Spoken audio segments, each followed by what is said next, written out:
does rip the heart out of football. But when it comes down to it, again, every single footballer, nearly every single footballer that got asked to go and play for one of those big six would go and play for them. They would, Ed.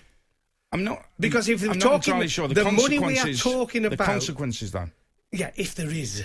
Do you think in a court law, if this goes to court, and you know what I mean, what do you think is going to happen? Well, not necessarily that. I mean, you might be right. Legally, there might be a challenge to it. Can't stop them playing for their country and stuff like that. You can. You can. Well, because the England manager is employed by the FA, and if he's instructed not to pick those players, that could be their future in international football. You and I both know. So if that's the case, then it'll just be a retirement home.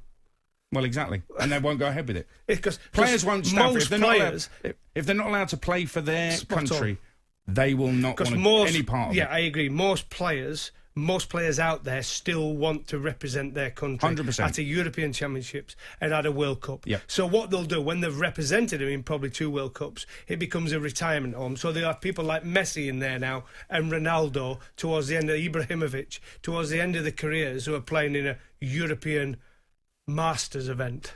I saw quotes from Tony Kroos on this, actually, and he was saying that players are just puppets. They haven't got any say in it whatsoever. They have to go along with it.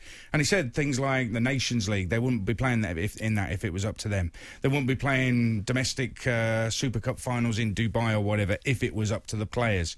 But I think the players might rise up on this. If they don't like what's going on, and if they see that they're not going to benefit too much from it, and if they can't play for their countries, they're definitely going to rise up on it. Quick call from Mark, a Man City fan. What do you think, Mark?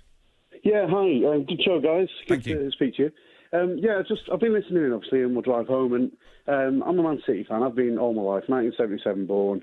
My dad was a City fan before me. My initials are MCFC, to give you an indication, and I can't escape it. So, listening to what's happening and seeing what's going on in the world. A few years ago, I don't remember that it was all posited that they'd do this sort of breakaway league, and my dad always thought it was the evil of Man United. Alex Ferguson was behind it in his eyes, and he was disgusted by it. And God rest him, he died 3 years ago, and I think he'd be disgusted to see what City are trying to do today with the others. Do you know what I mean? And I'm honest. I live in Leicester now. I'm from Warrington, and you know what? I'm honestly thinking if this does happen, I'm going to change my allegiance. Perhaps go be a Leicester City fan, or maybe in Warrington Town.